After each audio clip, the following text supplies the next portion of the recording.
గర్విష్ఠులు నన్ను మిగుల అపహసించిరి, అయినను నీ ధర్మశాస్త్రము నుండి నేను తొలగి ఉన్నాను.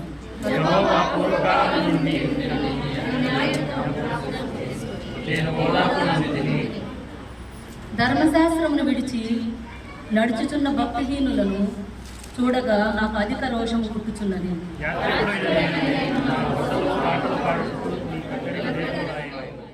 మహాపరిశుద్ధుడు నీతిమంతుడైన పరలోకపు తండ్రి, నీ శ్రేష్టమైన ఘనమైన నామములకు వందనములు స్తోత్రములు చెల్లిస్తున్నావు ప్రభా. నీ పరిశుద్ధ దినము రోజు ప్రభా నా తండ్రి మమ్మల్ని అందరినీ కూడా ప్రభా నీ సన్నిధానానికి నడిపించిన విధానాన్ని బట్టి కూడా నీకు స్తోత్రములు చెల్లిస్తున్నాము ప్రభా. ఎవరికి లేని ధన్యతను ప్రభా మీరు మాకు ఇచ్చినందుకై నీ కృతజ్ఞతాస్తుతులు చెల్లిస్తున్నాము ప్రభా. దేవునికి అందరికీ హృదయపూర్వకమైన ధన్యవాదాలు తెలియజేస్తున్నాను. దేవుని యొక్క మహాకృప, ఆయన వాత్సల్యతను బట్టి ఈ యొక్క విశ్రాంతి దినంలోనికి ప్రవేశించడానికి దేవుడు సహాయం చేశారు. మరి ఈ రోజున ప్రత్యేకంగా మట్టలు ఆడేవారు ఈ దినంలోనికి రావడానికి దేవుడు తన యొక్క అనాది సంకల్పం చూపడం, ఆయన కూర్చున్నటువంటి వాక్యాన్ని ధ్యానం చేసుకోవడానికి దేవుడు మనకి ఇచ్చిన ఈ మంచి అవకాశాన్ని నిజంగా మనం ఎంతో దేవునికి కృతజ్ఞతాస్తుతులు చెల్లించవలసినటువంటి వారిలో ఉన్నాం. హల్లెలూయా, హల్లెలూయా. మట్టలాది వారు అనేటువంటి దానికి చాలా ప్రత్యేకంగా కనిపిస్తూ ఉంది. మట్టలాది వారు అంటే మనం మామూలుగా ప్రతి సంవత్సరం కూడా మట్టలు తీసుకొని వెళ్తాము. కొంతమంది అయితే ఊరేగింపులు కూడా వెళ్ళి దేవుని మహిమపరుస్తూ ప్రభు పేట వచ్చినటువంటి దేవుడు స్తుతింపబడునుగాక అనేటువంటి మాటలతో ప్రభువును చేయండి. దేవుని చక్కగా స్తుతిస్తూ ఘనపరిచి ఆరాధించేటువంటి దినం. మరి మనము ఈ యొక్క ఉపవాస దినాలు ప్రారంభించినటువంటి భస్మపుడు వారం నుండి ఈ దినం వరకు కరెక్ట్గా 40 రోజులు వస్తుంది. మట్టలాది వారు దినం ఇది ఒక ప్రత్యేకత మనకు అనిపిస్తుంది. అంటే ఈ యొక్క మట్టలాది వారు దినాన మట్టలతో దేవుణ్ణి ఏం చేశారంటే స్తుతిస్తూ కనపరుస్తూ ఆరాధించినటువంటి దినం. కాబట్టి ఈ దినానికి ఏమని పేరు పెట్టామో మట్టలాది. మట్టలతో వారి యొక్క బట్టలు అన్నీ కూడా తీసి పరిచి నిజంగా దేవుణ్ణి ఎంతగా స్తుతించారో కనపరిచారంటే చాలా ఉన్నతమైనటువంటి ఘనత పొందినటువంటి ఆ రోజు మట్టలాది వారు. యేసుక్రీస్తు ప్రభువు వారు ఈ యొక్క భూమి మీద జీవించినటువంటి జీవిత కాలంలో ఆ 3.5 సంవత్సరంలో ఆయన చేసినటువంటి పరిచర్యలో ఈ దినములను చాలా ప్రత్యేకమైనటువంటి దినంగా మనకు అనిపిస్తుంది. ఎందుకు అని అంటే ఆయన నిజంగా సంతోషించినటువంటి రోజు, దేవుడిని మహిమపరిచిన రోజు. దేవుడు కూడా తన కుమారుడైనటువంటి క్రీస్తు యేసు ప్రభువు వారిని మహిమపరిచి ఘనపరిచినటువంటి రోజుగా మనం గమనిస్తున్నాం. ఎందుకంటే ఈ యొక్క వాక్యాలన్నీ కూడా మనం గమనిస్తున్నప్పుడు మొట్టమొదటిగా మనం గమనిస్తే మట్టలాది వారి దినమును గూర్చి 4 సువార్త భాగాల్లో కూడా మనకు కనిపిస్తుంది. మత్తయి సువార్తలోను, మార్కు సువార్త, తర్వాత లూకా సువార్త, యోహాను సువార్త.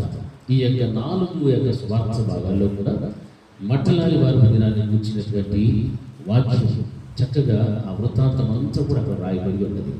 ఇందులో ఉన్నటువంటి విషయాలు మనం గమనిస్తున్నప్పుడు యేసుక్రీస్తు ప్రభుల వారు ఎరుకో నుంచి బయలుదేరి వస్తున్నారు. ఆయనతో శిష్యులు ఎరుకో పట్టణం నుండి వస్తున్నప్పుడు ఎక్కడికి వెళ్తున్నాడు ఆయన అనేది యెరూషలేముకు వెళ్ళి చూడాలి.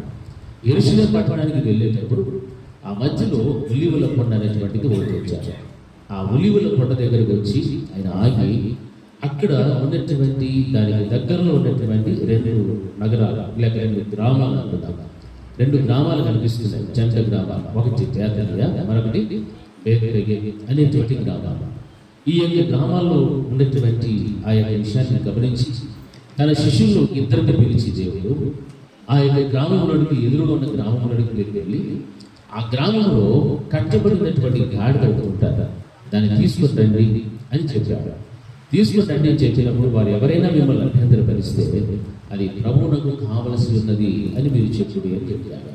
మరి ఈ మాటలన్నీ కూడా మనం గమనిస్తున్నప్పుడు ఈ వృత్తాంతాన్ని మనం మొట్టమొదటి తెలుసుకోవాలి. ఇందులో రాయబడినటువంటి విషయాలు మరి మత్తయి వార్తలో అయితే మనం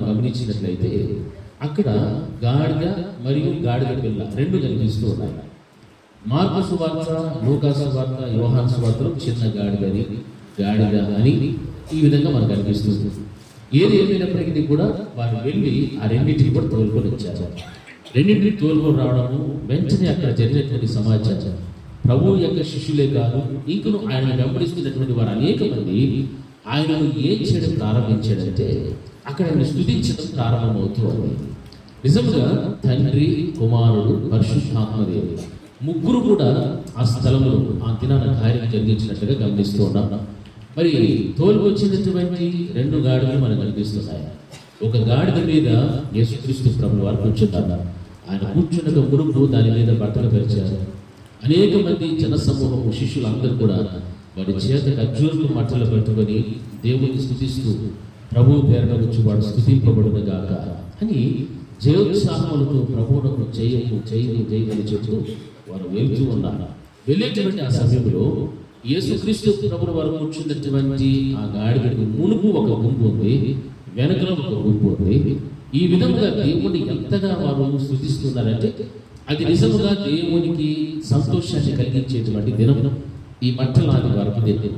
అందుకే యేసుక్రీస్తు ప్రభువు వారు జీవించినటువంటి 3.5 సంవత్సర కాలంలో ఇది ఒక విశేషమైనటువంటి దినముగా మనం గమనించాల్సినటువంటి వారిని ఉంటాం. ఈ దినాన్ని నిజంగా మనం గమనిస్తే అలా వెళుతున్నప్పుడు అక్కడ ఉన్నటువంటి యెరూషలేముకు దగ్గర వెళుచున్నారు. వారి ప్రయాణం అక్కడికి. ఇది ఏ ప్రయాణము అంటే చివరి ప్రయాణం. అందుకు మునుపు ఎన్నోసార్లు ప్రయాణం చేశాడు యేసయ్య. అక్కడ గలిలియా, తర్వాత యోదియా, సమరయ ఈ పట్టణాలన్నీ కూడా చూశారు. అయితే యెరికో నుంచి యెరూషలేమునకు తిరిగి వెళుచున్నటువంటి ఈ ప్రయాణం ఏమిటంటే ఇది చివరి ప్రయాణము. ఈ చివరి ప్రయాణంలో యేసుక్రీస్తు ప్రభువు వారికి చాలా ఘనత దక్కుతూ ఉంది. అందరూ కూడా దేవుణ్ణి స్తుతిస్తూ ఉన్నారు, మహిమపరుస్తున్నారు. ఈ ముందు ఒక గుంపు, వెనకల ఒక గుంపు, మధ్యలో యేసుక్రీస్తు ప్రభువు వారు గాడిద మీద కూర్చొని ఆయన వెళుతూ ఉన్నప్పుడు యెరూషలేము నుండి కూడా ఒక గుంపు ఎదుర్కొని వచ్చి ఆయనను ఏం చేస్తున్నారంటే ప్రభువు పేరట వచ్చిన వాడు స్తుతింపబడును గాక అనేటువంటి మాటలు చెప్తూ దేవుడిని మహిమపరుస్తున్నారంటే నిజంగా ఇది చాలా సంతోషించాల్సినటువంటి విషయం. అయితే ఆ సందర్భంలో అక్కడ ఎవరున్నారంటే పరిసయ్యులు కూడా ఉన్నారు. పరిసయ్యులు కూడా వారు ఏం చేస్తున్నారంటే వీరు వేస్తున్నటువంటి యొక్క కేకలు, వీరు వేస్తున్నటువంటి యొక్క శబ్దాలు, లేకపోతే వారి ప్రభువును స్తుతించడం, ఆరాధించడం వారు తగ్గించలేక, తట్టుకోలేక వారి శిష్యులను గద్దింపు మరి యేసుక్రీస్తు ప్రభువు వారితో చెప్తున్నారు. చిన్నపిల్లలందరూ కూడా వచ్చారు. వారి చేతుల్లో ఏం పట్టుకొచ్చారు? ఖర్జూరపు మట్టలు పట్టుకొని వచ్చి వారు కూడా యేసుక్రీస్తు ప్రభువు వారికి జయము హోసన్నా అనేటువంటి మాటలు చెబుతూ అక్కడ ప్రభువు వారిని కనపరుస్తున్నప్పుడు వారందరినీ చూచి పరిస్థితి ఏమంటున్నారంటే వీరిని కాస్త మౌనం అని చెప్పండి అని వారిని గద్దించడం ప్రారంభించారు. కానీ యేసుక్రీస్తు ప్రభువు వారు వీరి నోళ్లను ఒకవేళ మోయించిన ఈ చుట్టూ ఉన్న రాళ్ళు ఏమవుతాయి? కేకలు వేస్తాయి. హల్లెలూయా! రాళ్ళు కేకలు వేస్తాయి. ఎందుకంటే ఈ సమయం ఏ సమయం అంటే ప్రభువును ఆరాధించేటువంటి సమయం, ప్రభువును స్తుతించేటువంటి సమయం, కేకలు వేసేటువంటి సమయం. అందుకే వీళ్ళ నోళ్ళను మీరు గురించినప్పటికీ కూడా ఈ రాళ్ళు కేకలు వేస్తాయి అనేటువంటి ఈ మాటలన్నీ కూడా చెప్తూ వచ్చారు. అంటే ఈ ఒలీవల కొండ దగ్గర నుండి యెరూషలేము వరకు జరిగినటువంటి ఈ ప్రయాణము ఈ విధంగా జరిగారు. ఈ వృత్తాంతములో చక్కగా దేవుణ్ణి వారు స్తుతిస్తూ రావడం, ఘనపరచడం. అదే రీతిగా అక్కడ ఉన్నటువంటి 2 గాడిదలు మనం చూస్తున్నాం. ఒక గాడిద మీద యేసుక్రీస్తు ప్రభువు వారు కూర్చుంటే మరి పరలోకమందున్నటువంటి తండ్రి, ఆయన అదృశ్య రూపి, ప్రేమ స్వరూపమైనటువంటి ఆ దేవుడు 2వ గాడిద మీద ఉంటూ ఆ యొక్క పరిశుద్ధాత్మ దేవుడు అక్కడ చుట్టూ ఉన్నటువంటి ప్రజలందరినీ కూడా ప్రేరేపించి వారిలో కార్యం జరిగిస్తూ వారందరూ కూడా దేవుని ఏం చేయడానికి ప్రేరేపించాడు? స్తుతించడానికి ప్రేరేపించాడు. అంటే తండ్రి, కుమారుడు, పరిశుద్ధాత్మ దేవుడు ముగ్గురు కూడా కలిసి ఆ ప్రయాణాన్ని ముందుకు సాగిస్తూ ఉన్నారు. ఆ దినమున యేసుక్రీస్తు ప్రభువు వారిని పట్టాభిషేకం చేసినటువంటి రోజు. ఎందుకంటే ఈ మాట ఆ యొక్క పిలాతు దగ్గర ఉన్నప్పుడు యేసుక్రీస్తు ప్రభువు వారిని ఆయన అడిగినటువంటి ప్రశ్న ఏమిటి? నీవు యూదులకు రాజువా అన్నప్పుడు ఆయన ఏమన్నాడు? నీవన్నట్టే నేను రాజుని. ఎవరు అభిషేకించారంటే పట్టాభిషేకం చేసే తండ్రి పట్టాభిషేకం చేశాడు. ఎందుకు ఈ పట్టాభిషేకం జరిగేది అని మనకు అనుమానం రావచ్చు. జరగబోయేటువంటి అంతిమ యుద్ధములో అనేక ఈ ప్రపంచం మీద అన్నిటి మీద రాజుల మీద కూడా దేవుడు యుద్ధం చేయడానికి ఆయన రెండవ రాకడలో రాబోతూ సంఘం ఎత్తబడిన తర్వాత జరగబోయేటువంటి ఈ కార్యాలన్నింటినీ కనుక మనం గమనిస్తే ప్రకటన గ్రంథంలో చాలా విషయాలు మనకు కనిపిస్తాయి. అంటే అప్పుడు ఏర్పాటు చేయబోయేటువంటి ఆయన 1000 ఏళ్ల పరిపాలనలో ఆయన సింహాసనం మీద కూర్చొని ఆయన రాజ్య పరిపాలన చేయబోతూ ఉన్నాడు. అందుకే ఆయన మొదటి రాకడలో ఎలా వచ్చాడు అంటే ఆయన చాలా సాత్వికుడిగా వచ్చాడు. చాలా సాత్వికుడిగా వచ్చి ఈ ప్రజల కొరకు రక్షించాలనేటువంటి ఆలోచనతో తను తాను బలిగా నిలుచుకోవడానికి ఈ చివరి ప్రయాణాన్ని కొనసాగిస్తున్నాడు. మరి రాజైనటువంటి వాడు దేని మీద ప్రయాణం చేయాలి చెప్పండి? గుర్రం మీద ప్రయాణం చేయాలి. హల్లెలూయా. గుర్రం మీద ప్రయాణం చేయలేదు కానీ దేని మీద ప్రయాణం చేస్తున్నాడు? గాడిద మీద ప్రయాణం చేస్తున్నాడు. ధర్మశాస్త్ర ప్రకారంగా మనం చూస్తే గాడిద అనేటువంటిది చాలా అపవిత్రమైన ఎంచుతారు. గుర్రం అనేటువంటి దానికి ఒక ఘనత ఉంది. గాడిద మీద ఉన్నటువంటి ఆ యొక్క యేసుక్రీస్తు ప్రభువులో అపవిత్రమైనదని తెలిసి కూడా దానిని తీసుకొని అమ్మని ఎందుకు పిలిచాడంటే గాడిద అనేటువంటిది ఈ యొక్క మానవాళికి సాదృశ్యంగా కనిపిస్తూ ఉంది. విశ్వాసులకు కావచ్చు, భూమి మీద ఉన్న ప్రతి మనుషులకు కూడా సాదృశ్యం. ఎందుకు? అపవిత్రమైనటువంటి ఈ యొక్క మనుషులను యెరూషలేము పరిశుద్ధత, ఆ పరిశుద్ధమైనటువంటి స్థితిలోనికి నడిపించడానికి యేసుక్రీస్తు ప్రభువు వారు దాని మీద కూర్చొని ఆ యొక్క ఎరుగు పట్ట నుండి ఒలీవల కొండ దగ్గర నుండి కూడా ఆయన యెరూషలేములోనికి దాన్ని తీసుకుని వెళ్తున్నాడు. అప్పుడు ఆ యొక్క గాడిద మీద కూర్చున్నటువంటి యేసుక్రీస్తు ప్రభువు వారిని బట్టి ఆ యొక్క గాడిదకు ఏం వచ్చారంటే విలువ వచ్చారు, ఘనత వచ్చారు. అయితే ఈ మాటలన్నీ కూడా మనం గమనిస్తున్నప్పుడు ఈ జరిగినటువంటి సన్నివేశము చాలా ఉన్నతముగా దేవుడిని స్తుతించేటువంటి విధముగా ఘనత పొందేటువంటి విధంగా మనకు కనిపిస్తుంది. అయితే రాజైనటువంటి వాడు గాడిద మీద వచ్చడానికి కారణం మనం తెలుసుకున్నాం. అదే రెండవ రాకడలో యేసుక్రీస్తు ప్రభువు ఎలా వస్తారో ఆయన గుర్రం మీద రాబోతున్నాడు. హల్లెలూయా, హల్లెలూయా. ప్రకటన గ్రంథంలో మనం చూస్తే అక్కడ మనకు కనిపిస్తుంది యుద్ధము మీద జయించడానికి, యుద్ధంలో విజయాన్ని సాధించడానికి ఆయన గుర్రం మీద రాబోతున్నాడనే మాటలు మనం గమనిస్తాం. 19వ అధ్యాయంలో చూస్తే ఆయన రెండవ రాకడలో వచ్చినటువంటి పరిస్థితులన్నీ గమనిస్తున్నాం. అయితే మొదటి రాకడలో వచ్చినప్పుడు మాత్రం ఆయన దేని మీద వచ్చాడు? గాడిద మీద రావడానికి ఇష్టపడ్డాడు. హల్లెలూయా. ఎందుకంటే తండ్రి యొక్క చిత్తమును నెరవేర్చడం కొరకు, తండ్రి యొక్క అభిషేకమై ఉన్నటువంటి ఆ కార్యమును నెరవేర్చడం కోసము ఆయన ఇటువంటి కార్యాలు చేస్తున్నారు. ఆ మట్టల ఆదివారపు దినమున ఇంకా అనేకమైనటువంటి ప్రవక్తలు రాసినటువంటి ప్రవచనములు కూడా నెరవేర్చబడినటువంటి రోజు ఏది అంటే మట్టల ఆదివారపు దినమున. హల్లెలూయా. ఎందుకంటే యెషయా భక్తుడు కానీ, జకర్యా భక్తుడు కానీ ఆయన వారు రాసినటువంటి ఆయన లేఖనాల్లో చూస్తే ఇదిగో ఈ రాజు సాత్వికుడై ఏమవుతున్నాడు? గాడిద మీద ఆయన వరాహి గాడిద మీద ఆయన వస్తూ ఉన్నాడు అనేటువంటి మాటలన్నీ కూడా లేఖన భాగాల్లో మనం గమనిస్తున్నాం. ప్రవక్తలు రాసినటువంటి మరి ఈ యొక్క లేఖనాన్ని నెరవేర్చబడినటువంటి దినము కూడా ఏది అంటే మట్టల ఆదివారపు దినములనే. హల్లెలూయా. అంటే ఈ దినానికి ఒక చాలా చాలా ప్రత్యేకమైన దినాలు, ప్రత్యేకతలు కనిపిస్తున్నాయి. యేసుక్రీస్తు ప్రభువు వారి జీవితంలో ప్రత్యేకతలు ఉన్నాయి. అందులో ఇది ఒకటి. హల్లెలూయా, హల్లెలూయా. రెండు చేతులు చెప్పాలి. హల్లెలూయా, హల్లెలూయా. కాబట్టి ఈ మట్టల ఆదివారపు దినాన్ని చూస్తే ఆయన అనుభవించిన సంతోషము నిజంగా చాలా ఉన్నతంగా కనిపిస్తుంది. దీని పండుగ దినంగా కూడా జరుపుకుంటాం. ఎందుకంటే దీన్ని కూర్చున్నటువంటి విషయాలు చాలా మంచి మంచి విషయాలు మనకు కనిపిస్తున్నాయి. లేఖనములు నెరవేర్చబడినటువంటి దినము, అదేవిధంగా భస్మ బుధవారం నుండి ఈ దినం వరకు 40 రోజులతో ముగిసినటువంటి ఈ దినము, ఆయన జయప్రవేశము చేస్తున్నటువంటి దినము, మానవాళికి సూటిగా ఉన్నటువంటి లేక సాదృశ్యం ఉన్నటువంటి గాడిద అనేటువంటి ఆ యొక్క వాహనం మీద కూర్చుని యెరూషలేమునకు ప్రయాణం చేయడం అనగా అపవిత్రమైనటువంటి మనుషుల్ని పరిశుద్ధతలోనికి నడిపించడానికి ఆయన ప్రయాణించినటువంటి చివరి ప్రయాణం మనం గమనించవచ్చు. ఈ విధంగా మనం గమనిస్తున్నప్పుడు నిజంగా ఆ రోజున దేవుణ్ణి స్తుతించడానికి, ఆరాధించడానికి, ఘనపరచడానికి అక్కడ ఉన్న శిష్యులందరూ, ప్రజలందరిలో కూడా పరిశుద్ధాత్మ దేవుడు కార్యము చేసినటువంటి దినంగా మనం గమనిస్తున్నాం. రాజుగా అభిషేకించబడినటువంటి దినం, ఇంత మంచి దినము నిజంగా ఆ యొక్క మట్టల ఆదివారపు దినం అని మనం గమనించాలి. హల్లెలూయా, హల్లెలూయా. ఈ విధముగా మనం గమనిస్తూ వస్తే అక్కడ ఆయన యెరూషలేముకు వచ్చిన తర్వాత అనేక మంది అక్కడ ఏమై ఉన్నారు తెలుసా? రోగస్తులు ఉన్నారు, అస్వస్థతతో ఉన్నటువంటి బిడ్డలు ఉన్నారు, కుంటివారు, గుట్టివారు చాలా మంది ఉన్నారు. అదే దినము ఆయన మరలా ఏం చేశాడు? అక్కడ స్వస్థతలు చేసినటువంటి దినము. హల్లెలూయా, హల్లెలూయా. స్వస్థతలు చేసినటువంటి దినం. ఈ విధంగా చూస్తూ వస్తే చాలా చాలా విషయాలు అందులో మనకు కనిపిస్తూ ఉంటున్నాయి. నా ప్రియమైనటువంటి దేవుని బిడ్డలారా, ఈ యొక్క వాక్యంలో మనం గమనించినట్లయితే ఎంత చక్కగా దేవుడు ఆయన జీవితంలో జరిగినటువంటి కార్యాలన్నిటిని గురించి కూడా ఇక్కడ మనకు తెలియపరుస్తున్నట్టే చాలా కార్యాలు మనం గమనిస్తూ ఉంటున్నాం. అయితే ఆ యొక్క దినాన్ని యెరూషలేములో దేవాలయంలోకి వెళ్ళిపోయాడు. యెరూషలేము దేవాలయంలోకి వెళ్ళిన తర్వాత అక్కడ ఏం జరుగుతుంది? చాలా అక్రమమైనటువంటి కార్యాలు జరుగుతున్నాయి. గువ్వలు అమ్ముతున్నారు, పావురాలు అమ్ముతున్నారు, అక్కడ రోగులు మారుస్తూ ఉన్నారు. ఇటువంటి భయంకరమైనటువంటి కార్యాలన్నీ చూసి యేసుక్రీస్తు ప్రభుల వారి యొక్క మనసులో ఎరగనటువంటి ప్రజలు ఏమిగా ఉన్నారంటే, దేవుని యొక్క మంచిదము సమస్తమైన జనులకు అది ఏమిగా పిలువబడాలంటే ప్రార్థనా మందిరముగా పిలువబడాలి. ఆ ప్రార్థనా మందిరముగా పిలువబడాల్సినటువంటి ఆ మందిరములో ఏం జరుగుతుందంటే అది ఒక దొంగల గుహగా మార్చబడినటువంటి పరిస్థితి మనకు కనిపిస్తుంది.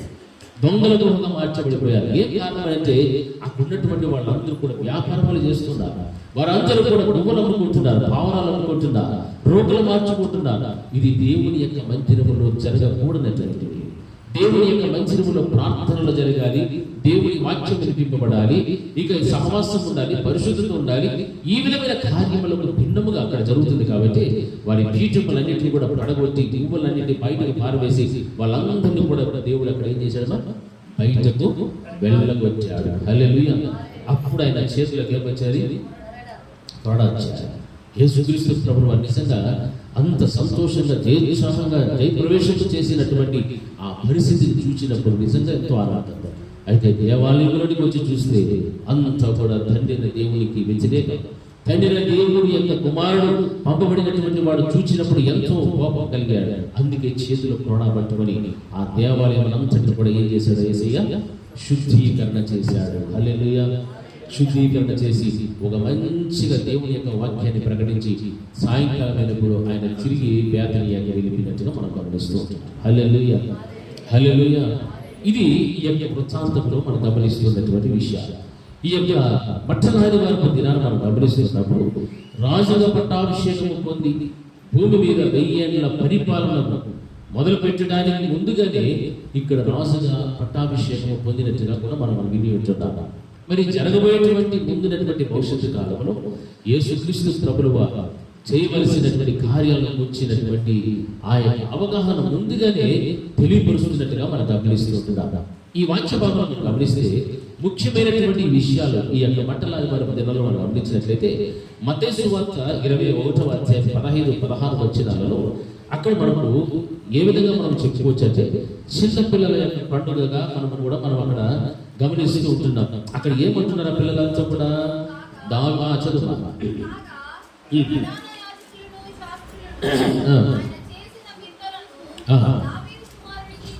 దావీదు కుమారునికి జయము జయమని వేచున్న చిన్న పిల్లలను చూచి కోపముతో మండిపడి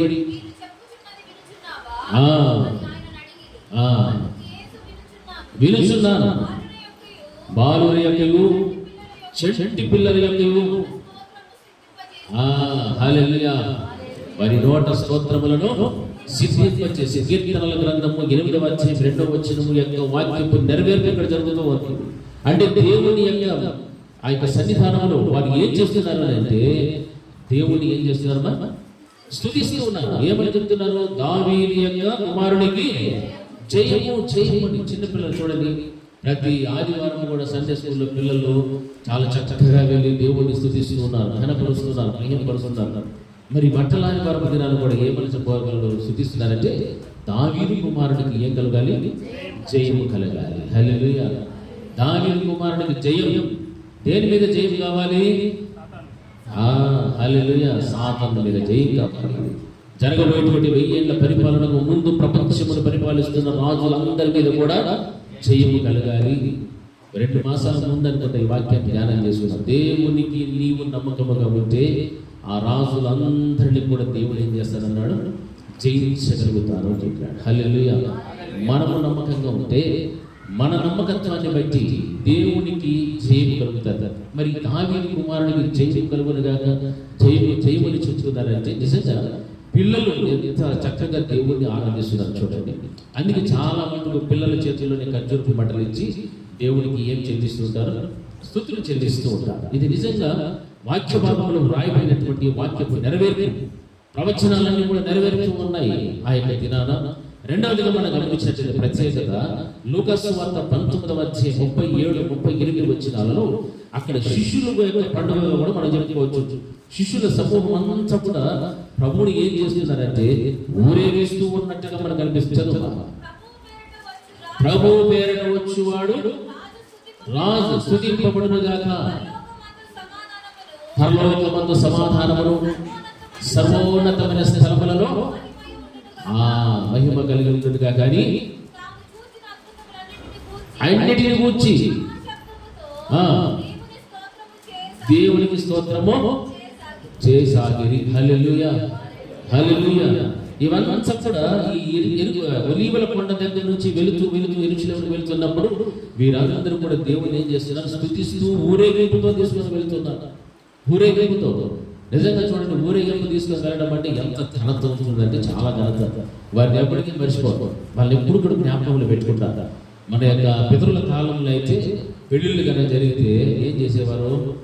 ఊరేగింపు చేసేవారు. చాలా మట్టుకు మన ఇల్లు ఆడమంటే చర్చి వరకు పెళ్లి అంటే చర్చి నుంచి ఇంటి వరకు ఊరేగింపుతో, లేకపోతే బాగా మంచి వాహనం కూడా కనుక దాని మీద కూర్చోబెట్టుకొని మరి ఊరేగింపు చేస్తూ వెళ్ళేటువంటి వారు. ఎందుకంటే అంత ఘనత, అంత ప్రాముఖ్యత ఇచ్చేటువంటి వారు. మరి శిష్యుల యొక్క పండుగ చేసుకుంటున్నట్టుగా గమనిస్తున్నాం. ఏముంది? వారు ఏం చేస్తున్నారంటే అక్కడక్కడ గాడిద మీద కూర్చున్నటువంటి యేసుక్రీస్తు ప్రభుల వారిని ఊరేగిస్తూ ప్రభు పేరుగా వచ్చిన వాడు రాజు స్తుతింపబడును గాక. హల్లెలూయా, హల్లెలూయా. ప్రభువునకు జయము అనేటువంటి మాటలు ఇది ఒక ప్రత్యేకత మనకు అనిపిస్తుంది. అందుకే అక్కడ ఉన్నటువంటి వాళ్ళందరూ కూడా గమనిస్తే స్తుతిస్తూ దేవుని ఆరాధిస్తూ వెళుతూ ఉన్నారు. ప్రకటన గ్రంథం 7వ అధ్యాయం 9వ వచనంలో కూడా మనం గమనించినట్లయితే ఆ యొక్క మట్టలు చేతులు పట్టుకొని ఖర్జూరపు మట్టలతో ఆరాధించినటువంటి దినం కూడా మనం గమనిస్తున్నాం. యోహాను సువార్త 12వ అధ్యాయం 12-14 వరకు గమనించినట్లయితే అక్కడ విషయాలన్నీ కూడా గమనిస్తున్నాం. అది ప్రకటన గ్రంథంలోనూ ఉంది. యోహాను సువార్త 12వ అధ్యాయం 12-14 వచనంలో కూడా మనకు కనిపిస్తూ ఉంటుంది. మరునాడు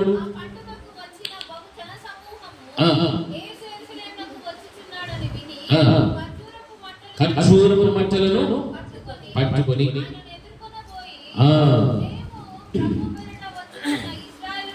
ఇశ్రాయేలు రాజు స్తుతింపబడును గాక అని కేకలు వేసిరి. హల్లెలూయా, హల్లెలూయా. మట్టలాది వారి మధ్యన చేత పట్టుకున్న మట్టలు దేనికి సాదృశ్యంగా కనిపిస్తున్నాయంటే స్తుతికి, ఘనతకు, ఆరాధనకు, సంతోషానికి సాదృశ్యంగా కనిపిస్తున్నాయి. చూడండి, ఈ రోజున ఆ విధంగానే చాలా మంది మంటల చేత పట్టుకొని దేవుని ఏం చేశారు? స్తుతించారు, మహిమపరిచారు, ఘనపరిచారు, సంతోషించారు, ఆనందించారు, దేవుణ్ణి ఆరాధించినారు. హల్లెలూయా. ఇది అందులో ఉన్నటువంటి విశిష్టత. పట్టలు తీసుకొని వెళ్తున్నామంటే మనం ఏదో నామకార్థంగా తీసుకొని వెళ్ళాలి. కానీ ఆ రోజున వారు చేసినటువంటి కార్యంలో దాగి ఉన్న మర్మం ఏమిటంటే ఆ పట్టల ద్వారా దేవునికి స్తుతి కలుగుతూ ఉంది, సంతోషం కలుగుతుంది, ఆరాధన కలుగుతూ ఉంది, దేవునికి మహిమ, ఘనత, ప్రభావం కలుగుతూ ఉన్నాయి. అందుకే వారు ఖర్జూరపు మట్టలను చేత పట్టుకొని దేవునికి జయము జయము జయం అనేటువంటి ఆ మాటలు చెబుతూ దేవుని ఊరేగిస్తూ తీసుకొని వెళ్తున్నారు.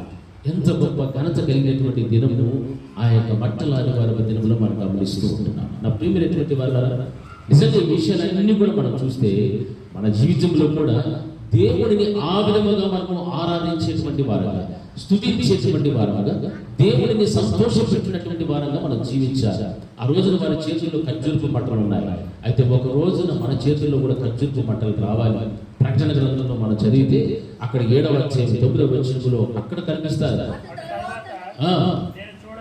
నేను చూడగా ఇదిగో ప్రతి జనములో నుండి, ప్రతి వంశములో నుండి, ప్రజలలో నుండి, ఆయా భాషలు మాట్లాడు వారిలో నుండి వచ్చి ఎవడును లెక్కింపజాలనంత ఇంత గొప్ప సమూహము కనబడెను.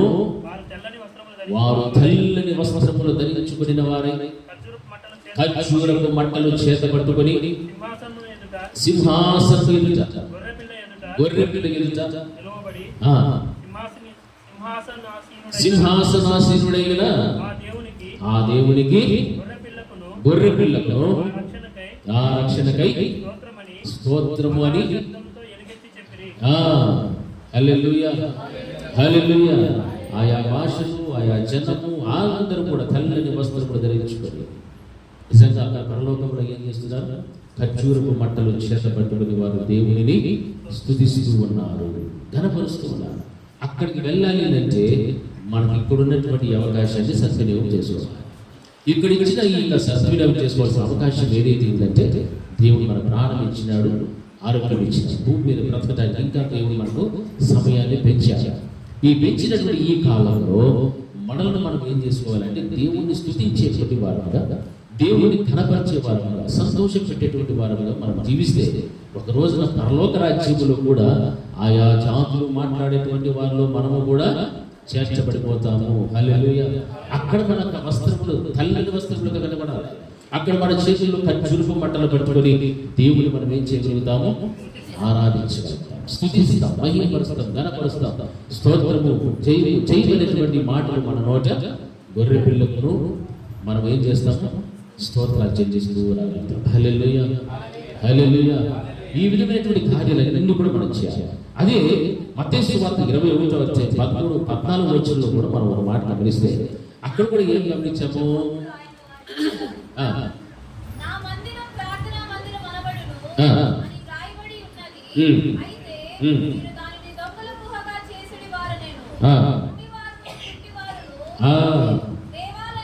కుంటివారును గుడ్డివారును దేవాలయములో ఆయన ఎందుకు రాగా ఆయన వారిని స్వస్థపరిచెను. హల్లెలూయా హల్లెలూయా. రెండు చేతులు ఎత్తలే. హల్లెలూయా. అక్కడ ఏం చేశాడు? యేసయ్య మట్టలాగా దినాన స్వస్థతలు చేశాడు. అంటే ఆ దినమున ఉన్న ప్రత్యేకతల గురించి చెప్తున్నా. ఈ ప్రత్యేకత 4వది ఏమిటంటే స్వస్థతలు చేసినటువంటి దినము కూడా ఆ రోజు కనిపిస్తూ ఉంది. ఆ మట్టలాని వారి దినమున దేవుడు కుంటి వారిని గుడ్డి వారిని దేవాలయంలో ఉన్నప్పుడు ఆయన వారిని ఏం చేశాడు? స్వస్థపరిచెను. స్వస్థపరిచినటువంటి కార్యాలన్నీ కూడా మనం గమనిస్తూ ఉంటున్నాం. 5వదిగా మనం గమనిస్తే అదే యోహాను సువార్త 1వ అధ్యాయం 11వ వచనం చదవండి.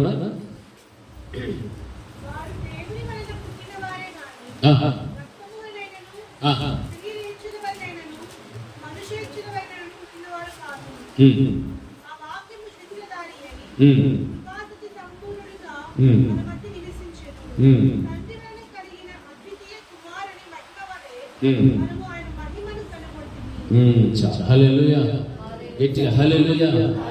ఇక్కడ ఈ వాక్యభావం మనం గమనిస్తే మనకేమర్థం ఉందంటే మట్టలాని వారి దినమున యేసుక్రీస్తు ప్రభుల వారు తన్ను తానుగా కనపరుచుకుంటున్నటువంటి దినంగా గమనిస్తున్నారు.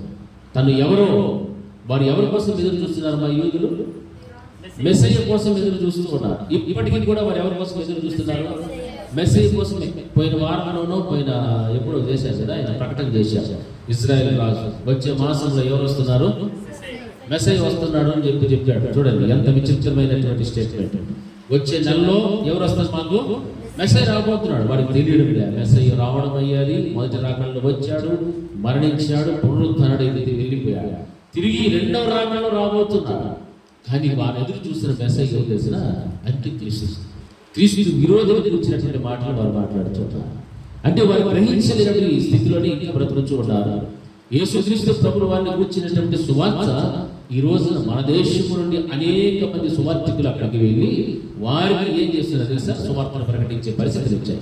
కానీ అక్కడ వెళ్ళి ప్రకటిస్తూ ఉన్నప్పుడు అక్కడ ఉన్నటువంటి ప్రాంతాలలో మన వారు వెళ్ళి ప్రకటిస్తే మీరు బోధించవలసినటువంటిది ఇక్కడ కాదు, మరొక ప్రాంతం ఉంది, ఆ ప్రాంతంలోకి వెళ్ళి మీరు ప్రకటించండి అని వారిని ఏం చేస్తున్నారంటే వారి దగ్గర ఉన్నటువంటి వస్తువులు పెరుగుకొని వారు పంపిస్తున్నారు.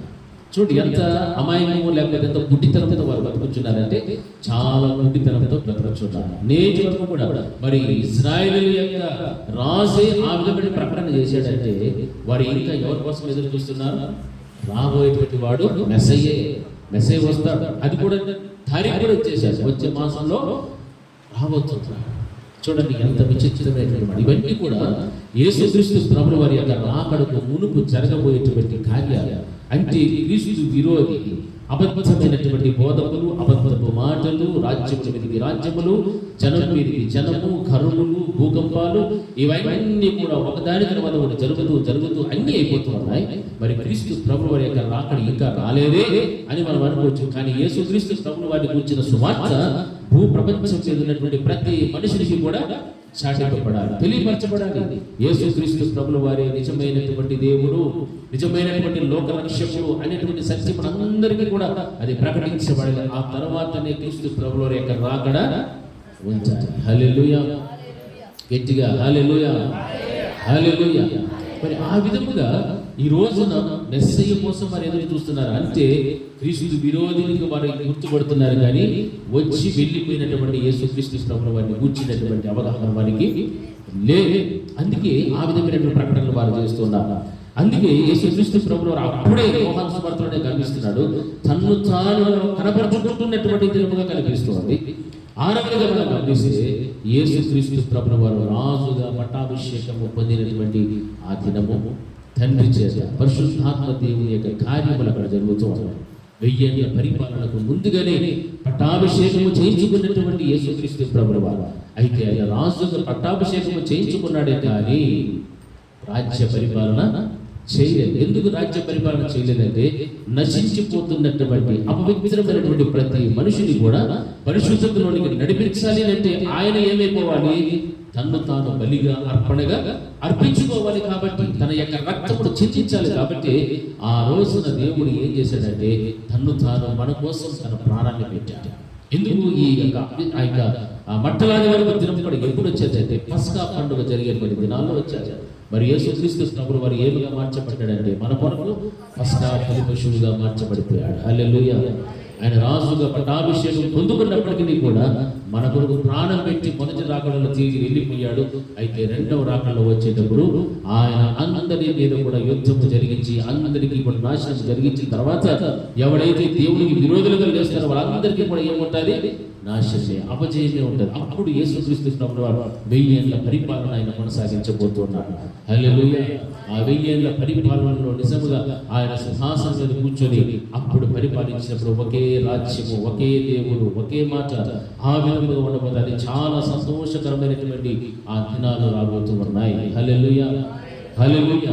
నా ప్రియమైనటువంటి దేవుని బిడ్డలారా, ఈ విధంగా మనం గమనిస్తూ వస్తే పట్టణాల వారికి దినమున జరిగే విషయాల్లో చాలా కూడా అదే విధంగా చెప్తున్నాము. దేవాలయాన్ని కూడా ఆ రోజున ఆయన ఏం చేశాడు, 7వ ప్రత్యేకత శుద్ధీకరించినటువంటి విధంగా మనం గమనిస్తూ ఉంటున్నాం. దేవాలయాన్ని శుద్ధి చేశాడు. దేవాలయం ఎలా ఉండాలో అలాగే ఉండాలి, కానీ అందులో జరగకూడనటువంటివి ఏవి కూడా దేవాలయంలో జరగకూడదు. హల్లెలూయా. అందుకే ఆయన దేవాలయాన్ని శుద్ధి చేసి ఆ విధంగా చక్కని ఉన్నటువంటి అనారోగ్యంతో ఉన్నటువంటి వాటిని కూడా స్వస్థపరిచినటువంటి రోజు. ఇవన్నీ కూడా మనం గమనిస్తున్నప్పుడు ఈ పట్టణాది వారి దినమున ఈ విధమైనటువంటి ప్రత్యేకత మనం గమనిస్తూ ఉంటున్నాం. నా ప్రియమైనటువంటి దేవుని బిడ్డలారా, ఇక్కడ వాక్యంలో ఇప్పుడు వరకు మనం విన్నటువంటి వృత్తాంతం అంతటిలో కూడా కట్టబడి ఉన్నటువంటి గాడిదను దేవుడు తీసుకురమ్మన్నాడు. అపవిత్రమైనటువంటిది, అపవిత్రమైనటువంటి గాడిద ఎవరికి కావాలని కోరుకుంటున్నాడు, ఆయనకే కావాలని కోరుకుంటాడు. ఈ గాడిద ఎవరికి సాదృశ్యం అని చెప్పుకుంటున్నామో, మనుషునికి. ఆ మనుషుడు ఎక్కడున్నాడు అంటే లోకంలో ఉన్నాడు. లోకములో కట్టబడినటువంటి స్థితిలో ఉన్నాడు. కట్టబడి ఉన్నటువంటి వాడు దేవుని కొరకు ఉపయోగపడాలి. దేవుని కొరకు ఉపయోగపడాలి అని అంటే వాడు కట్టినటువంటి కట్ల నుండి వాడికి ఏం కావాలంటే విడుదల కావాలి. హల్లెలూయా. ఆయన ఒలీవల కొండ దగ్గర నిలవబడి ఆ కట్టబడిన గాడిదను కూర్చున్నటువంటి మాటలు మాట్లాడుతున్నాడంటే ఆయన చివరి ప్రయాణం ఏమిటిదంటే ఒలీవల కొండ దగ్గర నుంచి యెరూషలేముకు ఆయన వెలుచున్నాడు. యెరూషలేముకు వెలుచున్నాడు, జయ ప్రవేశం చేయడానికి వెళ్తున్నాడు. అంటే మరణపు ముళ్ళును విరవబోతూ ఉన్నాడు, పాపము ముళ్ళును విరవబోతున్నాడు. పాపం మీద, మరణం మీద జయమును సంపాదించేటువంటి ఆ గడియ ఆసన్నమవుతుంది. ఇంకా ఎవరైతే లోకములో కట్టబడి ఉన్నారో, పాపం అనే కట్ల చేత, బలహీనతల చేత, శాపము చేత, రోగముల చేత ఎవరైతే కట్టబడి నన్ను చేరలేక ఉన్నారో, నాకు ఉపయోగకరంగా లేకుండా ఉన్నారో, వీరందరినీ కూడా నేనేం చేయాలి, ఆ యొక్క యెరూషలేములోనికి నేను నడిపించాలి, లేకపోతే మీరు ఇక్కడే లోకంలోనే ఉండిపోతారు. లోకంలోనే కట్టబడిన కట్ల చేతులు బంధింపబడిపోయి ఒక రోజున ఎందుకో పనికిరాని జీవితంలోనికి వారు వెళ్ళిపోగలుగుతారు. కనుకనే గాడిదకు సాదృశ్యమైనటువంటి మనుషుడు ఈ రోజున ఏ స్థితిలో ఉన్నాడు? లోకంలో ఉన్నాడా? శరీరాశిలో ఉన్నాడా? నేత్రాశిలో ఉన్నాడా? జీవపు డంబంలో పడిపోయి ఉన్నాడా? లేకపోతే పాపమును జయించలేక ఓడిపోతున్నాడా? బలహీనతలో జయించలేక ఓడిపోతున్నాడా? దేవుడికి దూరస్తుగా ఉండి దేవుడి కొరకు ఉపయోగపడలేనటువంటి భయంకరమైన స్థితిలో ఉన్నాడా గమనించుకోవాలి. అందుకే యేసుక్రీస్తు ప్రభువు వారు ప్రతి మనుషుని కూడా చూస్తూ అందరినీ కూడా ఎక్కడికి నడిపించాలని తన ప్రాణం పెట్టాడంటే పరలోకానికి నడిపించడానికి. హల్లెలూయా, హల్లెలూయా. పరలోకం అనేటువంటిది శాశ్వతం, భూలోకం అనేటువంటిది అశాశ్వతమైనది. అయితే మనుషులు ఈ రోజున అశాశ్వతమైనటువంటి క్షయమైనటువంటి ఈ లోక ఆశలకు పడిపోతున్నారు, లోకము చేత ఆకర్షితులవుతున్నారు, శాపానికి గురైపోతున్నారు, పాపములో పడిపోతున్నారు, నాశనమై వెళ్ళిపోతున్నారు. అటువంటి వాటి స్థితిలో నుండి కూడా దేవుడు ప్రతి మనుషుని కూడా ఏం చేయడానికి ఇష్టపడుతున్నాడు? రక్షించడానికి. హల్లెలూయా. ఆ కట్ల నుండి వారందరికీ కూడా విడుదల కావాలి. ఆ కట్ల నుండి విడుదల కావాలి అంటే ఎవరు కావాలి మనకంటే యేసుక్రీస్తు ప్రభువు వారే కావాలి. హల్లెలూయా. ఆ యేసయ్య గారి రక్తము లేకపోతే, ఆ యేసుక్రీస్తు ప్రభువు వారిని చేరుకోలేకపోతే మనం ఉన్న స్థితిలో అక్కడికక్కడే ఆగిపోవాల్సిన పరిస్థితి ఎదురవుతుంది. నా ప్రియమైనటువంటి దేవుని బిడ్డలారా, చాలా జాగ్రత్తగా గమనించారు. మట్టలాని వారు దినమున ఆయన చేసిన ఇన్ని ప్రత్యేకతల గురించి మనం వింటున్నాం. మరి ఆ ప్రత్యేకతలో కట్టబడినటువంటి గాడిద కూర్చిన ప్రత్యేకత చాలా గొప్పది. హల్లెలూయా. ఆయన ప్రాణం పెట్టిందే దేనికోసమో? నా కోసం. హల్లెలూయా. ఎవరి కోసమా? నా కోసం. అంటే ఈ రోజున మన స్థితిగతులు ఎలా ఉన్నాయి? కట్టబడిన స్థితిలో ఉంటే ఆ కట్టబడినటువంటి కట్టల నుండి మనకి ఏం రావాలి? విడుదల రావాలి, విడుదల రావాలి. అందుకే దేవుని యొక్క వాక్యం ప్రకారంగా మనం జీవించాలి. ఆ రోజున దేవునికి ఘనత కలిగారు, సంతోషం కలిగారు, దేవునికి స్తుతులు కలుగుతున్నాయి. ఆయన జనసమూహము, శిష్యులు అందరూ కూడా ప్రభువు పేరట వచ్చుతున్న ఈ రాజునకు జయము కలుగునగాక, హోసన్నా హోసన్నా అని ఊరేగించి తీసుకొని వెళ్తున్నారు. ఈ రోజున నీవు కూడా ఆ విధంగా దేవుని స్తుతించాలి. దేవుని కొరకు ఉపయోగపడినటువంటి ఆ గాడిదకు కలిగినటువంటి ఘనత ఈ రోజు నీకు కలగలేదేమో. దేవుని కలిగి జీవించు, దేవుని నీ మీద పెట్టుకో, దేవుని నీ హృదయంలో ఉంచుకో. అప్పుడు దేవునికి దేవుని ఇవ్వాల్సినటువంటి ఘనత, దేవుని ఇవ్వాల్సినటువంటి అవినీతిమైన స్థితి అంతా కూడా దేవుడు నీకు సమృద్ధిగా ఇస్తాడు. మరి ఆ విధమైన కార్యాలు చేసేటువంటి క్రైస్తవ విశ్వాసం ఉండాలి. అలా చేస్తూ వెళ్తే ఒక రోజున కట్టబడిన స్థితిలో ఉన్నటువంటి విడుదల కలిగినటువంటి వాడు అని మార్చబడతాడు. హల్లెలూయా, హల్లెలూయా. ఇది మనం నేర్చుకోవాల్సినటువంటి. అందుకే యేసుక్రీస్తు ప్రభువు వారు చెప్పిన మాట, కట్టబడినటువంటి గాడిదను నువ్వు తీసుకున్నదా, అది ప్రభువునకు కావలెను. హల్లెలూయా. అది ప్రభువునకు అవసరమై ఉన్నది. ఈ స్థలంలో కూర్చొని ఉన్నటువంటి మనమే కాదు, లోకంలో ఉన్నటువంటి మన మనుషులందరూ కూడా ఎవరు కావాలి? ప్రభువునకు కావాలి. వారు అన్యులే కావచ్చు, దేవుని ఎరగని వారే కావచ్చు, దేవుని హింసిస్తున్న వారే కావచ్చు, దేవుని బిడ్డలను దూషిస్తున్న వారే కావచ్చు. అయినా ప్రతి ఒక్కడు కూడా ఎవరు కావాలి? యేసు ప్రభువు కావాల్సింది. ఇంకా సమయం ఇస్తున్నాడు దేవుడు, ప్రతి మనుషులకి సమయం ఇస్తున్నాడు. ఈ రోజు కాకపోవచ్చు, రేపైనా మన్నాడైనా వారు మారుతారేమో, ఒక పరివర్తనలోకి వస్తారేమో అని దేవుడు ఎదురు చూస్తూ ఉన్నాడు. హల్లెలూయా. అయితే మనుషులలో మార్పు అనేటువంటిది ఇంకా జరగలేదు. అందుకే చివరి దినాలలో ఆయన అందరి మీద కూడా ఏం చేయడానికి రాబోతున్నాడు? యుద్ధము చేయడానికి రాబోతున్నాడు. హల్లెలూయా. ఎవరైతే యేసుక్రీస్తు ప్రభువు యొక్క రక్తములో కొనబడి కడగబడి ఉంటారో, ఎవరైతే క్రీస్తు ప్రభువు యొక్క సొత్తుగానే జీవిస్తూ ఉండగలుగుతారో, ఎవరైతే దేవుని సంతోషపెట్టేటువంటి విధముగా, ఎవరైతే దేవుని స్తుతించేటువంటి వారుగా, ఆరాధించేటువంటి వారుగా ఉంచారో, వారిని మాత్రము దేవుడు తన కృపలో ఏం చేసుకుంటాడు? కాపాడుకుంటాడు. హల్లెలూయా, హల్లెలూయా, హల్లెలూయా. ఆ కృపలో ఈ రోజున మనం ఉన్నామా లేదని గమనించాలి. దేవుని స్తుతించే భాగ్యం, దేవుని ఆరాధించే స్థితి, కనపరిచే స్థితి, ఆ గాడిద ఎలాగైతే దేవునికి ఉపయోగపడుతుందో ఆ ఉపయోగపడేటువంటి స్థితి నీకు ఉంటేవో ఆయన కృపలో నీవు ఉండని అర్థం. ఆయన కృపలో నీవు ఉంటే నిజముగానే ఆ యొక్క రాబోయేటువంటి శోధన కాలంలో నీవేమైపోతావు? తప్పించబడతావు. హల్లెలూయా, హల్లెలూయా. మనం వట్టిగా వెళ్ళిపోతే దేవుణ్ణి ఆరాధించచ్చు, ఘనపరచచ్చు, స్తుతించచ్చు. దేవుణ్ణి సంతోషం పెట్టలేము. మరి దేవుణ్ణి మనం సంతోష పెట్టాలి అంటే ఏమేమి చేయాలి? మనలో ఉన్నటువంటి బలహీనతలన్నింటి నుండి కూడా మనకి ఏం రావాలి? విడుదల. ఆ కట్లన్నిటిని కూడా మనం ఏం చేసుకోవాలి? విడిపించుకోవాలి. విడిపించడానికి ఎవరి సహాయం కావాలి? దేవుని సహాయం కావాలి. అప్పుడు నీవు ఎక్కడికి రావాలి? దేవుని దగ్గరికి రావాలి. దేవుని యొద్దకు నీవు వస్తే ఆయన నీ కట్టని విడిపిస్తాడు. శిష్యులను పంపించాడు, ఆ కట్టబడిన గాడిని తీసుకురావాలి. నేను దాని మీద కూర్చుంటాను. ఈ రోజున శిష్యులకు సాదృశ్యం దేవుని యొక్క సేవకులు ఎంతో కొన్ని వేల మంది, కోట్ల మంది ఉన్నారు. మరి కట్టబడి ఉన్నటువంటి స్థితిలో ఉన్న వారందరినీ కూడా ఏం చేయడానికి? విడిపించడం. హల్లెలూయా. కొంతమంది విడిపించుకున్నా కానీ మరలా వెళ్ళి అదే గొంతుకి ఏం చేసుకుంటారు? కట్టుకుంటారు. హల్లెలూయా. అలా కట్టుకుంటూ ఉన్నారంటే వారు ముందుకు అడుగు వేయడం లేదు, కానీ వెనుకటి స్థితినే వారు చూస్తూ ఉన్నారు. వెనుకటి జీవితమే బాగుంది అని సంతోషిస్తున్నారు. ఐగుప్తుని ప్రేమించినట్టుగా ఆ రోజున ఇశ్రాయేలీయులు మాకు అక్కడ ఉన్నటువంటి స్థితే బాగుంది, అక్కడే మాకు ఆహారం ఉంది, అవి ఉన్నాయి అన్ని చెప్పుకుంటున్నారు. కానీ ముందున్నటువంటి పాలు తేనెలు ప్రవహించే దేశము, దేవుడు వాగ్దానం చేసిన భూమి, అందులోకి వెళ్ళాలన్నటువంటి ఆలోచన ఒక్కరిలో కూడా కనబడకపోయారు. అందుకే అందరూ కూడా ఏదైపోయారు? అరణ్యములోనే రాలిపోయింది. హల్లెలూయా. ఈ రోజున దేవుడు మనకి ఇచ్చిన ఈ అవకాశం, ఆయన ఒలీవల కొండ నుంచి యెరూషలేమునకు జయప్రవేశం చేసి ఇంత గొప్ప ప్రత్యేకతను ఆ మంటలాది వరకు దినాలను మనం చూస్తున్నప్పుడు ఎవరి కోసం ఇవన్నీ కూడా చేశాడంటే పాపులమైన మన కొరకు. హల్లెలూయా. నా కొరకు దేవుడు అటువంటి గొప్ప కార్యాన్ని చేస్తే ఈ రోజున ఆ రక్షణను పొందుకున్నటువంటి నీవు దేవుని కొరకు ఏం చేస్తూ ఉన్నావు?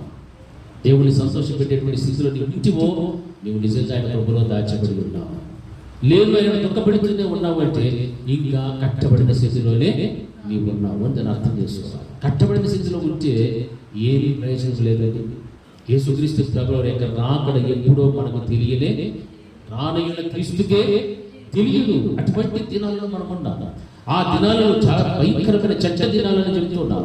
అటువంటి సందర్భంలో, అటువంటి సమయాల్లో మనం ఉన్నప్పుడు మనల్ని మనము ఎంత జాగ్రత్తగా మనము కాపాడుకోవాలి, ఎంత జాగ్రత్తగా మన పరిశుద్ధతను కాపాడుకోవాలి, విశ్వాసములు ఎంత బలముగా ఉండాలి, దేవుని దృష్టికి ఎంత నమ్మకంగా బ్రతకాలో ఒక్కసారి ఆలోచన చేయాలి.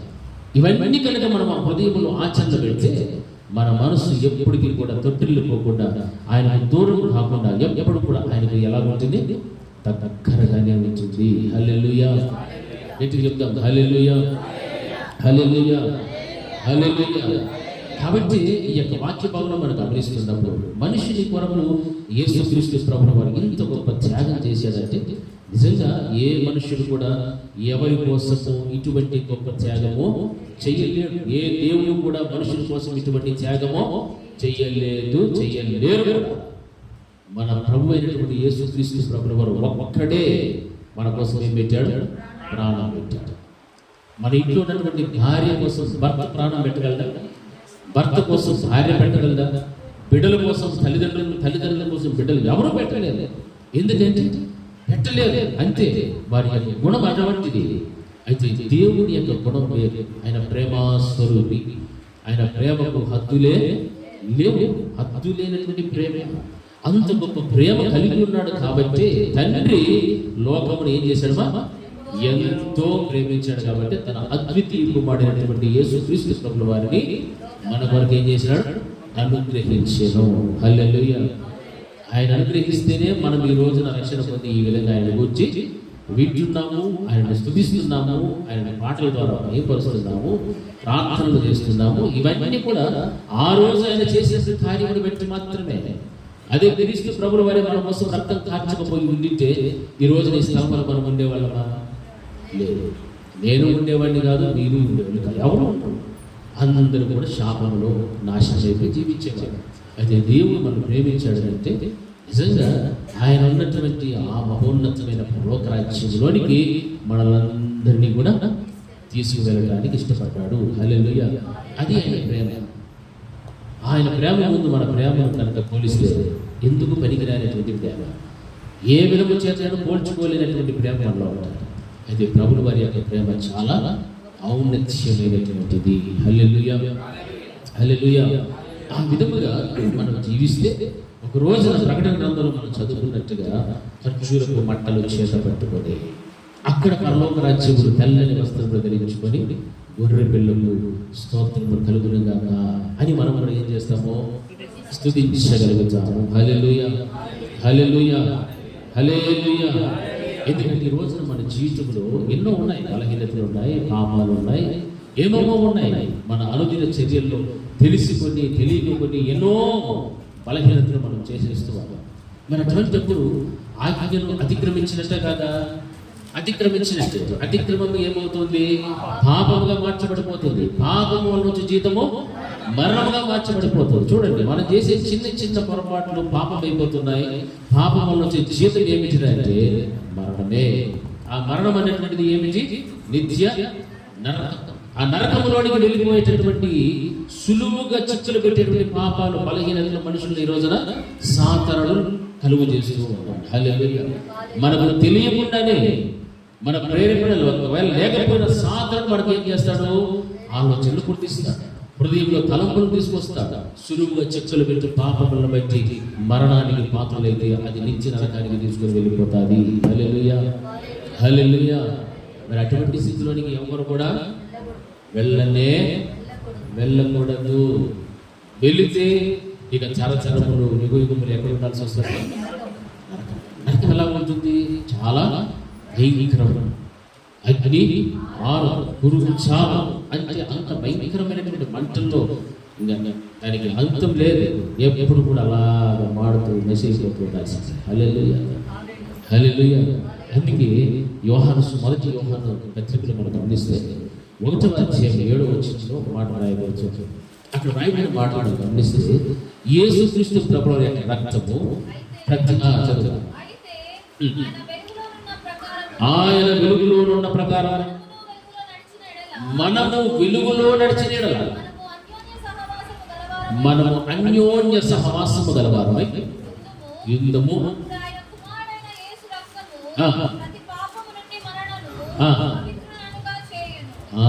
చాలా హల్లెలూయా. యేసుక్రీస్తు ప్రభువు వారి యొక్క రక్తము ప్రతి పాపము నుండి కూడా మనల్ని ఏంగా మారుస్తుంది? పవిత్రులుగా చేయును. మనల్ని పవిత్రతలోనికి నడిపించగల శక్తి దేనికి ఉంది? యేసయ్య రక్తానికి మాత్రమే. నేను చేయగలనా పవిత్రంగా? చేయలేను. ఇంకెవరైనా చేయగలరా?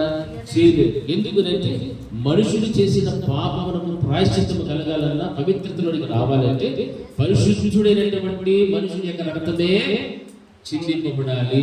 హల్లెలూయా. మరి ఆ పరిశుద్ధుడు ఎవరు? యేసుక్రీస్తు ప్రభువు వారు. ఆ పరిశుద్ధుడైనటువంటి యేసుక్రీస్తు ప్రభువు వారు మన కొరకు ఏం చిందించాడు? రక్తాన్ని కార్చాడు. మరి అందుకే వాక్యం సెలవిస్తుంది, యేసు రక్తము ప్రతి పాపము నుండి కూడా మనల్ని ఏం చేసేసి పవిత్రులుగా చేయును. హల్లెలూయా. గట్టిగా చెప్పాలి, హల్లెలూయా, హల్లెలూయా. పవిత్రులుగా చేయునంటే అప్పుడు మనము యేసుక్రీస్తు ప్రభువు వారి యొక్క రక్తము ద్వారా ఏమై ఉండాలా?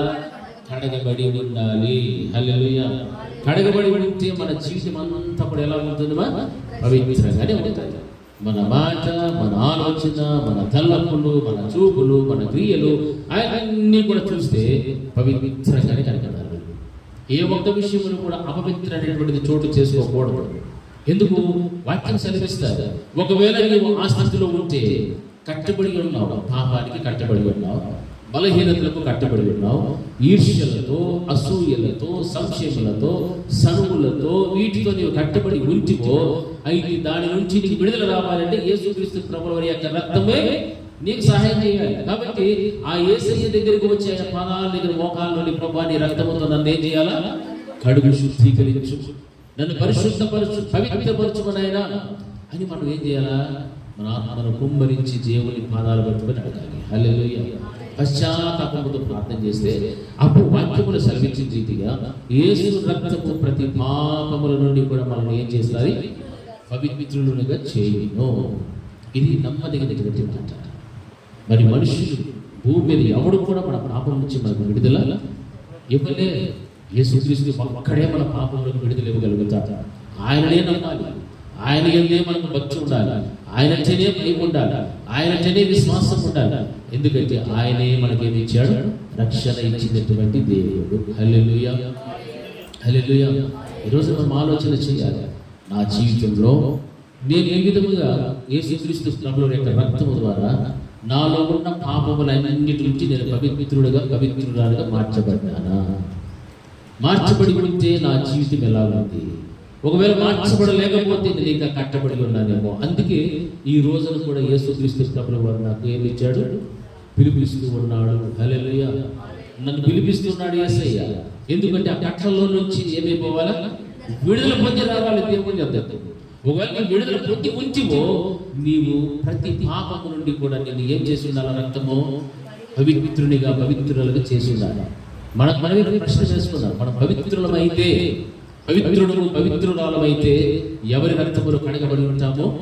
యేసయ్య రక్తముతో కడగబడి ఉన్నామా లేదా అని ఆలోచించి, అలా కడగబడకపోతే ఇంకా నీకున్న స్థితిని ఒకసారి ఆలోచించి, ఏ స్థితిలో పడిపడి ఉన్నావు? ఎక్కడ నీవు పడిపడియావు? ఎక్కడ యేసుక్రీస్తు ప్రభువు వారిని దుఃఖపెడుచు అన్నావు? ఏ విషయంలో, ఏ స్థలంలో, ఏ రీతిగా దేవుడు నీవు దుఃఖపరుస్తున్నావు ఒక్కసారి ఆలోచన చేసేస్తావు. అప్పుడు దేవుని యొక్క వాక్యం ఏమి సెలవిచ్చారు? ఆ మట్టలారి వారి తిరుగున ఆయన ఒలీవల కొండ నుంచి యెరూషలేముకు చివరి ప్రయాణం చేసేది నా కొరకే కదా. ఆయన ఆ రోజు స్థుతి నుండి ఘనత పొంది సంతోషించి రాజుగా పట్టాభిషేకం పొంది శిష్యుల చేత గొప్పగా ఊరేగింపుతో వచ్చి జయము స్థుతిస్తూ వస్తూ మరలా ఆ పస్కా దినాలలో నా కొరకు బలి పశువుగా మార్చబడిపోయాయి. అంత ఘనత పొందినటువంటి దేవుడు నా కోసం ప్రాణమే పెట్టాడు. మరి ఈ రోజున ఆయన పెట్టినటువంటి ఆయన మార్చినటువంటి రక్తం ద్వారా నేను కడగబడకుండా ఉంటే నేను ఎంత దౌర్భాగ్యురాలను మనమే ఏం చేసుకోవాలా? ప్రశ్నించుకోవాలి, సరి చేసుకోవడానికి ప్రయత్నం చేయాలి. అంత గొప్ప కార్యం ఎవరు చేయలేదు నా కోసం. ఈ రోజున ఈ స్థితి దేవుడు ఇచ్చాడంటే నిజంగా ఆయనకి నేను ఎలా ఉండాలి? కృతజ్ఞత కలిగి ఉండాలి. ఆయన నిజంగా నమ్మకంగా నేను జీవించాలి. ఆయన ఉన్న చోటికి నేను వెళ్ళటానికి నా ప్రయాణాన్ని నేను మొదలు పెట్టాలి. మరి అటువంటి ఆలోచన కనుక లేకపోతే మనం క్రైస్తవుడు అని చెప్పుకోవడం కూడా మనకు తగినటువంటిది కాదు. హల్లెలూయా, హల్లెలూయా. క్రైస్తవుడు చెప్పుకోవడానికి మనం తగ్గుతుందా? తగిన మనం కాదు. ఎందుకంటే ప్రతి పాపము నుండి కూడా మనలను యేసుక్రీస్తు ప్రభువు యొక్క రక్తము పవిత్రుడిగా చేస్తుంది. మరి ఆ రక్తముతో నువ్వు కడగబడడానికి ఇష్టపడాలి. ఆ రక్తము ద్వారా నువ్వు కొనబడ్డావు సాతాను చేతుల్లో నుంచి. కొనబడ్డ నీవు కడగబడిపోవాలి. కడగబడిన తర్వాత పవిత్రతలోనికి నీవు ఆ పవిత్రత అనేది లేకపోతే మనం ఇంకా ఏదో ఒక బలహీనతతో, ఏదో ఒక పాపముతో ఏమై ఉన్నామో కట్టబడి ఉన్నామో జ్ఞాపకం పెట్టుకుంటాం. వాక్యం మరింతగా సెలవిస్తాం. అందుకే యెషయా గ్రంథంలో 1వ అధ్యాయం 18వ వచనంలో ఒక మాట రాయబడుతుంది. చదువుమా. యెషయా గ్రంథము 1వ అధ్యాయం 18వ వచనం. రండి మన వివాదము తీర్చుకుందాము, మీ పాపములు రక్తము వలె ఎర్రనివైనను అవి హిమము వలె తెల్లబడును, కెంపు వలె ఎర్రనివైనను అవి గొర్రె బొచ్చు వలె తెల్లనివగును. హల్లెలూయా. చూడండి, మన వివాదము తీర్చుకుందాం రండి. ఏమిటి ఆ వివాదం అంటే మన పాపములో ఉన్నాం, శాపములో ఉన్నాం. దేవుడికి నీకు దూరం ఎడబాటు వచ్చేసారు. పాపకి దేవుడికి చాలా ఎడబాటు వచ్చారు. అందుకే రండి మన వివాదము తీర్చుకుందాము.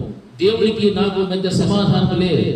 దేవుడికి నాకు మధ్య ఏ విధమైన సంబంధాలు లేవు. కారణము నేను పాపములో పడిపోయి ఉన్నాను, బలహీనతలతో పడిపోయి ఉన్నాను, శాపగ్రస్తుడనైపోయాను, నాశనములకు వెలుచు ఉన్నాను అనేటువంటి స్థితిలో ఉన్నప్పుడు ఆయన ఎందుకు నీవు వస్తే ఆ వివాదం ఏమో తీర్చుకుందామని వస్తే నీ పాపములు ఎలా ఉన్నాయి?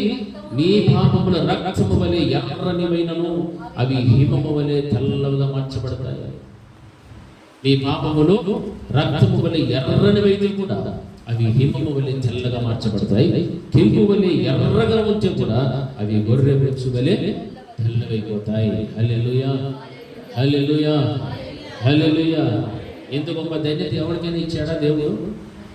ఎవరికి పాపికి ఇస్తున్నాడు. ఒక పాపి వాడి పాపములు రక్తం వల్లే ఉండినా, వాడి పాపములు కెంపు వల్లే ఉండినా హిమము వలె తెల్లవుతాయి, గొర్రె బొచ్చు వలె తెల్లగా మార్చబడతాయి. ఎందుకంటే ధన్యత ఏదైనా ఉందా? దేవుడిచ్చిన ఈ సమయంలో మనము ఆ సమయాన్ని సద్వినియోగం చేసుకొని మన స్థితిని అంతటిని కూడా ప్రభువు వారి పదాల దగ్గర మనం పశ్చాత్తాపంతో ప్రార్థిస్తే, ప్రభువా నా పాపములు ఎర్రగా ఉన్నాయి, నా పాపములు కెంపు వలె ఉన్నాయి, దాన్ని నీవు హిమము వలె మార్చగల సమర్థవంతుడు, దాన్ని నీవు గొర్రె బొచ్చు వలె తెల్లగా మార్చేటువంటి శక్తిమంతుడు నాయనా. నన్ను దయచేసి నన్ను కనికరించండి, నన్ను కనికరించండి ప్రభా, నాకు సహాయం చేయండి. నన్ను పవిత్రతలోనికి నడిపించాను. నీ రక్తము ద్వారానే ప్రతి పాపం నుండి కూడా పవిత్రులుగా మారుస్తుందని చెప్పారు. మరి ఆ రీతిగా నన్ను మార్చండి ప్రభువా అని మనం ప్రార్థిస్తే, ఆ ఒక్క అవకాశాన్ని దేవుడు చూచి నీకు ఇచ్చిన సమయంలో నీవు చేసిన పశ్చాత్తాపంతో కూడిన ప్రార్థన దేవుడు ఆలోచించి నీ యొక్క పాపములన్నింటిని కూడా ఏం చేస్తాడు? కొట్టి వేస్తాడు. హల్లెలూయా, హల్లెలూయా. ఎందుకంటే దేవుని యొక్క వాక్యాన్ని వింటున్నాను, చివరిలో మన హృదయ స్పందన ఉండాలి. చెప్పాను ఎన్నోసార్లు. మౌనంగా కూర్చుంటున్నాం, వాక్యాన్ని కూర్చున్నాము. వాక్యం విన్న తర్వాత మన హృదయ స్పందన దానికి తగినట్టుగా పశ్చాత్తాపంతో దేవుని సన్నిధిలో ఏం చేయాలి? ప్రార్థన చేయాలి. పాపాత్మురాలైన స్త్రీ ఏం చేసేది? యేసయ్యను విస్తారముగా ప్రేమించింది. అయితే ఆమెలో ఉన్న విస్తారమైన పాపములన్నీ కూడా క్షమించాయి. మరి ఈ రోజున నీవు దేవుని నిజంగా విస్తారముగా ప్రేమిస్తే నీ పాపములు ఎర్రనవైతే కెంపి వలె వాటన్నిటిని కూడా ఎక్కడ ఒప్పుకుంటావు? దేవుని సన్నిధిలో ఒప్పుకుంటావు. ఒప్పుకుంటే ఆ వాటన్నిటిని కూడా దేవుడు ఏం చేస్తానంటున్నాడు? హేమము వలె, గొర్రె బొచ్చు వలె వాటిని ఏం చేసేస్తాను? తెల్లగా మారుస్తాను. హల్లెలూయా, హల్లెలూయా. ఇది మనకు ఇచ్చినటువంటి దేవుని యొక్క నెమ్మదిగినటువంటి ముచ్చట. ఈ మాటలు వింటే మనం ఆ స్థితిలో ఉంటే వెంటనే మనం ఏం చేసుకోవాలని సిద్ధపడాలి? ఈ పాపములన్నింటి నుంచి నాకేం రావాలి? విడుదల. ఈ పాపములు ఎర్రగా ఉన్నాయి, ఇవన్నీ కూడా ఎలా మార్చబడిపోవాలి? తెల్లగా. ఈ పాపములు కెంపు వలె ఉన్నాయి, ఎలా మార్చబడిపోవాలి? గొర్రె బొచ్చు వలె మార్చబడిపోవాలి. వెంటనే ఇది మంచి ఛాన్స్. అదే మనలో ఉన్న పాపమును బట్టి దేవుడు నరకానికి తప్ప నేను ఎక్కడికి వెయ్యను అన్నాడు అనుకోండి, నీకు క్షమాపణ లేదు అన్నాడు అనుకోండి, అప్పుడు మన పరిస్థితి ఏంటి? ఖచ్చితంగా ఎక్కడికి పోవాలా? నరకానికి. వేరే మార్గమే లేదు. కానీ దేవుడు అవకాశం ఇచ్చాడు. ఎర్రని అయినను, రక్తం వల్ల ఉన్ననైనను వాటిని నేను మారుస్తాను. ఈ అవకాశాన్ని మనుషులందరూ కూడా ఏం చేసుకోవాలా? సద్వినియోగం చేసుకోవాలి. హల్లెలూయా. సద్వినియోగం చేసుకుంటే అది మనకే మంచిది. ఎందుకు మంచిది అంటున్నాము? ఎక్కడ తీసుకుని పోతున్న రోజున మనం పరిశుద్ధులమైతే పరలోకానికి పోతాం. మన పరిశుద్ధత లేకుండా అపవిత్రతలోనే ఉంచిపో, రెండోది పోతాం, నరకానికి. హల్లెలూయా. మనం జీవించిన ఈ దినాలలో ఆలోచన చేయండి. ఎంతసేపు మనం దేవునికి ఏం ప్రార్థన చేస్తున్నాం తెలుసా? మన దేహానికి సంబంధించి అవుతాం. మనకున్న రోగములు, మనకున్న బాధలు, కష్టాలు, సమస్యలు, శోధనలు, ఇబ్బందులు, అవి ఇవి వీటి గురించి ప్రార్థన. వేరే ప్రార్థన ఏమైనా చేస్తున్నామా? వేరే ప్రార్థన చేయడం లేదు. వేరే ప్రార్థన ఉంది, ఆ ప్రార్థన మనం చేయాలి. అది దేనికి సంబంధించింది తెలుసా? నీ హృదయ అంతరంగ పురుషునికి సంబంధించిన ప్రార్థన. హల్లెలూయా. నీ ఆత్మకు సంబంధించిన ప్రార్థన. నీ ఆత్మ నీవు చచ్చిపోతే ఎక్కడికి పోవాలా? పరలోకంలో చేరుకోవాలి. హల్లెలూయా. అంతేగాని ఆత్మ నరకానికి పోయేటట్లుగా నీ శరీరముతో తప్పులు చేస్తూ బతకూడదు. నీ ఆత్మ దేవుడిచ్చింది. దేవుడిచ్చింది ఎలాగిచ్చాడు చెప్పు? అపవిత్రంగా ఇచ్చాడా? పరిశుద్ధంగా ఇచ్చాడు. ఆ పరిశుద్ధంగానే తిరిగి నీవు ఎవరికి అప్పగించాలా? దేవుడికి అప్పగించడం నేర్చు. అప్పుడే ఆ ఆత్మ దేవుని దగ్గరికి వెళ్ళాలి. దేవుడి దగ్గర వెళితే తరతరములు, యుగ యుగములు కూడా అక్కడ దేవుడిని స్తుతిస్తుంది. అలాగే నువ్వు స్తుతించేటువంటి స్థితి నువ్వు తేలేదు అంటే ఆ రోజున యేసుక్రీస్తు ప్రభువు వారు గుంపులు, ముందు ఒక గుంపు, వెనక ఒక గుంపు, ఇలాగా ఆయన గుంపు ఊరేగిస్తూ వెళ్తున్నప్పుడు ఆయన ఏం కలిగాడుగా? స్తుతులు కలిగాయి, ఆరాధించారు, ఘనపరిచారు, మహిమపరిచారు. ఆ స్థితిని నీవు అంతా నువ్వు పోగొట్టేసుకుంటావు. నీవు శరీరంలో గురించి ఎప్పుడు కూడా ఆలోచన చేయదు. దేని గురించి ఆలోచన చేయాలా? ఆత్మల గురించి ఆలోచన చేసి. హల్లెలూయా, హల్లెలూయా. దేని గురించి మన చింత ఉండాలా? అందుకే వాక్యంలో మాట ఉంది, ఏమి చింతుమో అని మీ దేహములను బట్టి మీరు చింతించకూడదు. అంటే దేహానికి ఎప్పుడు కూడా ఏముంటుంది? ఏం తిందాము, ఏం తాగుతాము, ఏం ధరించుకుంటాము, ఇదే కదా చింత. దేహానికి ఉండే చింత ఇదే. ఆత్మకు ఆత్మకు ఆత్మకి ఏం కావాలి? అది జీవాహారం కావాలి. ఎక్కడెక్కడ జీవాహారం దొరుకుతుందా? బలం సంపాదించుకుంటాం. ఎక్కడ ప్రార్థన ఉందా? బలపడదా. ఎక్కడ విశ్వాసులు ఉన్నారా? ఎక్కడ పరిశుద్ధులు ఉన్నారా? సమూహంగా కూడుకుందాం, ప్రార్థనలు చేద్దాం. ఇది ఆత్మ కోరుకుంటా. శరీరం అయితే వీటికి భిన్నముగా ఉంటుంది. హల్లెలూయా. వీటితో ఒప్పుకోదు. శరీరం ఒక్కసారి ఒక్క నాటి కూడా ఆత్మతో ఏకీభవించి ఇప్పటికి మీరంతా ఏం ఉండేవారు? నన్ను మించిపోయి ఉండేవారు. హల్లెలూయా, హల్లెలూయా. ఇటు చెప్తారా? హల్లెలూయా. కాబట్టి వాక్యం ఏం సెలవిస్తుందంటే మన పాపం ఏమైనా మనం ఏ స్థితిలో ఉండినా దేవుడు మళ్ళీ మనకి ఏమి ఇస్తున్నాడు? అవకాశం ఇచ్చాడు. అవకాశం ఎప్పుడు ఇచ్చాడో ఇప్పుడు కూడా ఇచ్చాడు, ఇంతకు మునుపు ఇచ్చాడు. మన పితరుల కాబట్టి మళ్ళీ దేవుడు మనకు అవకాశం ఇస్తూనే ఉన్నాడు. ఇప్పుడైనా నా దగ్గరికి వస్తే రండి, మన వివాదము తీర్చేస్తున్నాం రండి. దేవుడికి నీకు మధ్య సమాధానం లేదు. కారణము నీలో ఉన్న పాపం, నీలో ఉన్న బలహీనత, నీలో ఉన్న అవిధేయత, నీలో ఉన్న సనులు, గొనులు, సంశయాలు, అన్నిటిని బట్టి నీకు నీ దేవునికి ఏమైపోయిందంటే అసమాధానం ఏర్పడ్డది. హల్లెలూయా. అసమాధానం. ఆ సమాధానం పడాలి అంటే వివాదం అనేటువంటిది ఏమైపోవాలి? తీర్చేసుకోవాలి. హల్లెలూయా, హల్లెలూయా. కాబట్టి ఆ రీతిగా దేవుని యొక్క వాక్యానుసారంగా బ్రతికితే అప్పుడు నీవు దేవుని స్తుతించి సంతోష పెట్టేటువంటి స్థితి దేవునికి ఇస్తాడు. ఆ గాడిద కట్టబడినంత కాలం అది కట్టబడి ఉంటుంది. ప్రభువు కోసం ఎప్పుడైతే ఉపయోగపడ్డదో, ప్రభువు కోసం ఎప్పుడైతే అది అడుగులు వేస్తూ ముందుకు రాగలిగాదో, ప్రభువుని ఎప్పుడైతే మోస్తూ రాగలిగాదో, ఆ గాడిద కూడా ఏం చేశారు? ఘనత. హల్లెలూయా. ప్రభుల వారికి ఎంత ఘనత దక్కేదో దానికి కూడా అంత ఘనత వచ్చినట్లే. దారి పొడుగున బట్టలు పరిచారు, చెట్ల బొమ్మలు నరికి వేశారు, ఖర్జూరపు మంటలు పరిచారు, చేతుల్లో మంటలు పెట్టుకున్నారు. ఓ ఎంత గంభీరంగా, ఎంత ఆనందంగా జయోత్సాహంతో యేసుక్రీస్తు ప్రభువులు వెళ్తుంటే గాడికి కూడా ఏమి చేసేది? హల్లెలూయా. నీవు దేవుణ్ణి ఎంతగా స్తుతిస్తూ ఘనపరుస్తూ ఆయన మోస్తూ ఉంటావో అంత ఘనత దేవుడు నీకు ఇస్తూనే వస్తాడు. హల్లెలూయా, హల్లెలూయా. దేవుణ్ణి మోసేందుకు గాడికి ఏం దొరుకుతుంది? ఏం దొరికింది? ఘనత దొరికింది లేదా? దొరికింది. గాడి అంటే ఎవరు? నేను గాడిగా అంటే నేను ఊరుకుంటాను.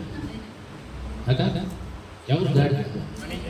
వాక్యం చదివిస్తుంది. గాడి ఎవరికి సాదృశ్యం అంటే మానవాళికి, మనుషులకి. ఏ మనుషుడైతే దేవుని ఆ రోజు గాడిని మోసిందో ఆ రోజున దేవుని మనం మోస్తే, దేవుని పక్షాన మనం నిలబడితే, దేవుని కొరకు నిలబడితే నీకు దేవుడు ఏమి ఇస్తాడు? ఎన్నో విషయాలు, మట్టలాది వరకు దినాలు జరిగే విషయాలు, చాలా విషయాలు. ఇందులో మనం నేర్చుకోవాల్సిన పాఠాలు చాలా ఉన్నాయి. మరి ఆచారంగా కాదు, ఆత్మీయంగా ఆలోచిస్తేనే మనకి ఇవన్నీ కూడా అర్థమవుతాయి. చదువుకుంటూ వెళ్తే ఒక కథలాగే మనకు ఉంటుంది. అయితే దాన్ని ధ్యానం చేస్తే నిజమే, గాడిదలాగా నేను ఉండాలి, నేను కట్టబడి ఉన్నా, విడుదల కావాలి, పాపం నుండి నాకు విడుదల, బలహీనత నుంచి విడుదల. అప్పుడు దేవుని కొరకు నేనేమవుతా? ఉపయోగపడితే నా దేవుడు నన్ను కనపరుస్తాడు. కనపరిచినటువంటి దేవుడు నా కోసం అలా ఏం పెట్టాడు? ప్రాణం పెట్టాడు. ప్రాణం పెట్టి నన్ను కొన్నాడు. కొన్నటువంటి దేవుని కొరకు నేను ఎలా ఉండాలా? పవిత్రంగానే జీవించాలి. హల్లెలూయా. ధర్మశాస్త్ర కాలం ప్రకారం అపవిత్రమైన దాన్ని దేవుడు ఎన్నుకున్నాడంటే అపవిత్రమైన మనుషుని దేవుడు బాగు చేయాలి. అపవిత్రతలో, అపరిశుద్ధతలో ఉన్న మనిషిని పరలోక రాజ్యంలో చేర్చడానికి పరిశుద్ధుడైనటువంటి ఆయన రక్తంతో కాచి, ఆ రక్తం ద్వారా మనల్ని ఏం చేసేసాడు? కడిగేశాడు. హల్లెలూయా. కాబట్టి ఆ విధముగా వాక్యాన్ని మనం గమనిస్తున్నప్పుడు ఎన్నో విషయాలు దేవుడు మనతో మాట్లాడాడు. కాబట్టి ఒకవేళ కట్టబడిన స్థితిలోనే కనుక నీవు ఉంటే, ఆ కట్టబడిన స్థితిలో నుంచి నాకు ఏం కావాలని ప్రార్థన చేయాలి? విడుదల కావాలి. ఆ కట్ల నుంచి నన్ను విడిపించు ప్రభు, ఆ కట్ల నుంచి నాకు విడుదల కావాలి అని నువ్వు ప్రార్థన చేస్తే దేవుడు తప్పకుండా నేను ఏం చేస్తాడు? క్షమిస్తాడు. ఆ కట్ల నుంచి నీకు పరిపూర్ణంగా విడుదల దేవుడు ఇస్తాడు. ప్రార్థన చేస్తున్నాం. అందరూ కూడా మోకరించాలి. ప్రతి వారు కూడా మోకరించిన వీలున్న బిడ్డలందరూ కూడా మోకరించి ప్రభు యొక్క సన్నిధానంలో ప్రార్థన చేశారు. ఈ మట్టలాది వారు తిరుమల ప్రభ జరిగిన వృత్తాంతం అంతటిలో కూడా ఎన్నో తండ్రి ప్రభ సత్యాలు ఎన్నో మీరు మాకు నేర్పించారు. ఒలివల కొండ మొదలుకొని విషయాన్ని వెళ్ళినప్పుడు కూడా ప్రభ ఎన్నో కార్యాలు ఎంతో నా తండ్రి ప్రభ మీరు సంతోషించిన స్థుతి నొందగలిగిన ఘనత వచ్చినటువంటి ప్రభ అంత గొప్ప కార్యాలన్నీ కూడా ప్రభ జరిగాయి. నైనా మీరు ఈ లోకానికి ప్రభ మా కొరకు వచ్చినటువంటి విషయాన్ని ఆ పస్కా పండుగ దినములలో మా కొరకు పస్కా బలి పశువుగా మార్చబడిపోయినటువంటి మీరు ఒక రోజున పరలోక రాజ్యములోనికి మమ్మల్ని అందరినీ కూడా చేర్చాలి, మమ్మల్ని అందరినీ కూడా నడిపించాలని ప్రభా అయినా మీ ప్రాణాన్ని పణంగా పెట్టారు, మీ రక్తమును చిందించారు, మీ శరీరం అంతా కూడా నలగొట్టుకున్నారు. అంత గొప్ప మౌనత్యమైన కార్యాలు జరిగించారు. అందుకే మీకు స్తోత్రాలు తండ్రి, మీకు స్తోత్రాలు. ఇంకను భూమి మీద ఎంతో మంది పాపములు శాపములు జీవిస్తున్నారు. మిమ్మల్ని ఎరిగిన బిడ్డలు, ఎరగని వారు కూడా ఉన్నారు తండ్రి. మీ పాపములు రక్తములు ఎర్రని వేలు, కెంపు వల్లి ఎర్రని వేలు కూడా హిమం వల్లి గొర్రె బొచ్చు వల్లి చేస్తానని చెప్పావు. ఎంత ప్రేమ స్వరూపుడు నాయనా, మీరు ఎంతో ప్రేమ కలిగిన దేవుడు ప్రభా. మీరిచ్చిన ఈ మంచి అవకాశాన్ని సద్వినియోగం చేసుకున్న బిడ్డలందరి కొరకు మీకు స్తోత్రాలు ప్రభా, మీకు స్తోత్రాలు. మీ రక్తం ప్రతి పాపం నుండి కూడా పవిత్రులుగా చేస్తారని చెప్పిన మాట ప్రకారంగా బిడ్డలందరినీ కూడా పవిత్రులుగా గురించి చేయమని ప్రార్థిస్తుంది. పవిత్రులుగా గురించి చేసినందుకే మీకు స్తోత్రాలు చెల్లిస్తుంది. సంఘమంతటిని కూడా నీ కృపలో జ్ఞాపకం చేస్తున్నాను. విత్తబడిన వాక్య ప్రకారంగా ప్రతి వారు కూడా మీ ఎదుట ప్రభా మిమ్మల్ని సంతోషపెడుతూ ఘనపరిచేటువంటి విధంగా మీరు మా కొరకు సిలువలో ప్రాణం పెట్టారనే విషయాన్ని మరణం వరకు ప్రచురించేటువంటి బిడ్డలుగా ప్రభా ప్రతి వారిని కూడా మీరు స్థిరపరచమని ప్రార్థన చేస్తున్నారు. ఆ విధమైనటువంటి మంచి హృదయాలు, మంచి మనస్సులను బిడ్డలందరికీ కూడా మీరు దయచేయమని యేసు నామములో ప్రార్థిస్తున్నాము తండ్రి, ఆమేన్. నా ప్రాణమా యెహోవాను స్తుతించుము.